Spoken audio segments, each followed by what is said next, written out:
The medical uses of marijuana, like I said, any anti-inflammatory condition can essentially be helped by marijuana. But instead we need to get all these prescription pills where the list of side effects is longer than what it is actually treating most of the time. Patients deserve the ability to choose which medicine that they use. Beyond the medical point, there are further issues with how New York is handling the marijuana question. On the recreational level, the recent estimates state that New York State spends between $675 and $687 million a year enforcing the prohibition of marijuana.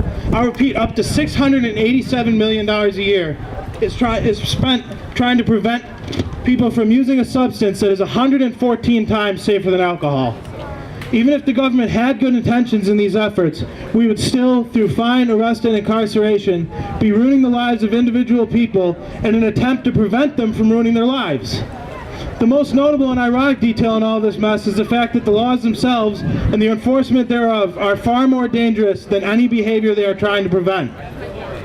But even if marijuana were this great danger, which it demonstrably is not, the laws still would be absurd. For a life ruined by fiat or jail cell is not any improvement from a life ruined by substance. Lives are still being ruined, families torn apart, in an effort to prevent someone from ruining their life or tearing their family apart. The only logical equivalent to prohibition that I have ever seen in nature is when a hamster eats its own children to prevent them from being eaten. In either instance, you're not helping. The marijuana laws, as Frank Zappa would have said about music censorship in the 80s, are like treating dandruff by decapitation. The enforcement of marijuana laws becomes especially troubling when you consider the time and money it takes away from handling the tremendous heroin epidemic we are having in our state, but particularly here in Erie County. And our heroin problem, in large part, is far more than just a heroin problem, as much as the supply also contains fentanyl, which effectively you end up with what could be called super heroin. In addition to being dramatically more dangerous, this is also more addictive, seeing as you're becoming hooked on 2 different opioids at once, forcing continued use of the same amplified product for these victims. Imagine what we could do about this, though, if we were to reallocate all the money we are currently spending fighting an unwinnable war on marijuana toward the heroin problem. $687 million for harm reduction, toward rehabilitation of addicts, and toward wiping out the plague that heroin has caused in our communities. Because heroin actually is ruining lives and tearing families apart. Whereas marijuana only ruins the life of an individual when the state prosecutes its gross sale or possession, or when someone uses irresponsibly. We need to end the prohibition of marijuana in New York State and treat it like alcohol. Imagine all the money we could bring into our economy, tremendous job growth. Not to wind again, sorry. Where are we at? And not to mention potential with tax revenue. Although while on the subject of taxes, let's learn from other states and keep them low enough so as to actually get rid of the black market that presently exists for marijuana. And everybody can get the safe and consistent product. See where we at? Most importantly, in my view, the best thing of this is it would keep it out of the hands of children. Children who do not need it for medical purposes have always had an easier time getting marijuana than alcohol or tobacco. And it's only going to get worse as far as how much money New York's going to have to spend. Canada is on its way to making it legal. Vermont is close to it as well. These are direct neighbors of ours. This is going to make it much more expensive to prevent that from coming into this area. Why not just simply capitalize on this moment and make money along with our neighbors? So please take into consideration everything that's said today, and make sure to tell the Buffalo City Council that you support the Buffalo Cannabis Act. And once again, thank you for your time and consideration. Thank you very much. Yeah, don't forget to come and sign up. Check out on Facebook the Buffalo Cannabis Movement. This is the 420 Freedom Fest, so you can say something, throw your picture up there if you want, but stay in contact with us because there will be legal actions that we're taking that we want support for. There will be other rallies, more music, there'll be other events like this. We're not going to wait a year to do that. We got to work on this all the time. We want things to change, you got to change it. But somebody who's some elected official going to do it for us? How how's that worked out for us? Not too good, right? So like we got to do this ourselves. We need to do this ourselves. Some of that. Who else? Absolutely. Kevin, who else wanted to speak? We had another speaker. Like to say a few words? I was hoping you weren't pointing at me, man. I was like, Hello.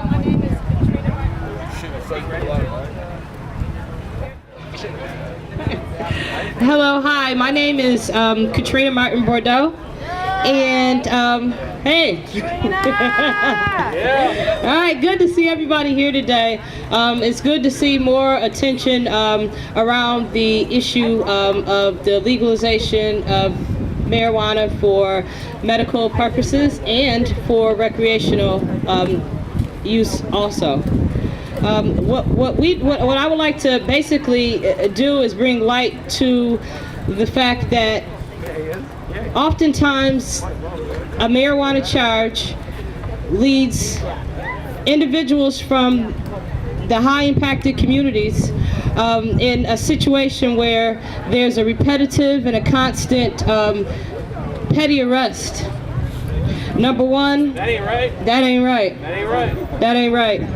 Number one, it causes a financial hardship for families that are likely already struggling and already poor. That ain't right. Okay. That ain't right. It exposes non-violent people to situations where they're in a holding center with people that have committed violent crimes. That ain't right. It stops employment.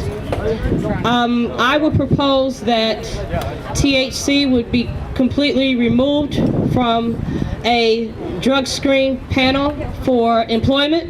If you eliminated THC from a drug screen panel, I say within 1 year, you will likely drop the unemployment rate for African American males by 50%. That is a high attributing factor to the high unemployment rate amongst African American males. Okay, they already got a double whammy. It's already harder for them to get a job as it is, and things like that just make it worse. As a registered nurse, I work critical care trauma. I have never taken care of a patient out of probably about 60, 70,000 patients for a marijuana intoxication. It's never happened. Never happened. Never happened. Never had to treat, you know. But what I do treat for is drugs such as bath salts, manufactured, made up things that most of you probably never heard of, heroin overdose, also laced with fentanyl, strokes for cocaine, car accidents, and liver failure for those that struggle with alcohol addiction, but it's never been an issue or a situation with marijuana. There is no scientific study to date to prove that marijuana has long-term health effects. The only research that you can really find around marijuana and adverse effects would be affecting what we call the pons. That's the center in your brain that basically tells you it controls your circadian rhythms. Okay, so therefore that's why marijuana has an effect to it that relaxes people. It also helps to increase and stimulate appetite, which can counter somebody that has a terminal illness from losing weight. Currently now we use a pill that's called Marinol. Marinol throughout my entire career, I've always administered it. I've been a registered nurse for about 13, 14 years now. So it's already out there. The pharmaceutical companies are, making their money off of this Marinol. The difference with producing hemp and cannabis is that then you become the manufacturer.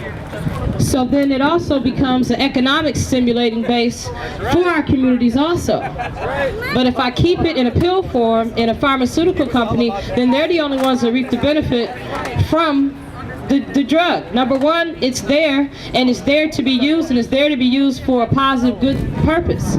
So who is anyone to tell us about adverse effects of drugs that I give all the time that if given the wrong way and used the wrong way, they're going to sure enough kill you. I also think that even to treat issues of anxiety, chronic pain, muscle spasms, that doctors should be looking more towards marijuana and towards hemp oils and things like that to treat these ailments. So I think that this is a good movement that's going on now. I think it's important for everybody to band together on this. We need to all write letters to our state legislatures. We should all also be hitting up our federal legislatures, such as our United States senators and our congressmen. And in the city of Buffalo, the police officers should not be taking you to jail for 25 grams of marijuana and under. They should be giving you an appearance ticket. And that practice of taking people to jail for anything for under 25 grams, it continues, and that's not supposed to happen.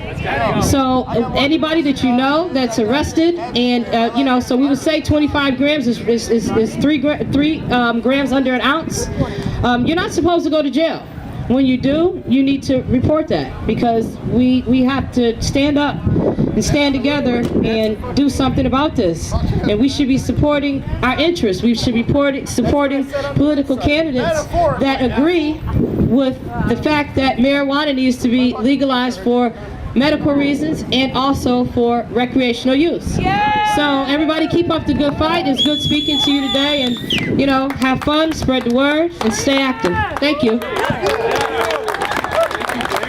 Good words. Thank you. Very true words. Thank you. Edward, you speaking? Okay, we can speak after you. Come up first, sister. Oh, you want to go? Absolutely. I will wait. Okay. All right, I'm Carol, and following behind Katrina, I'd like to tell you this. I am also a nurse, and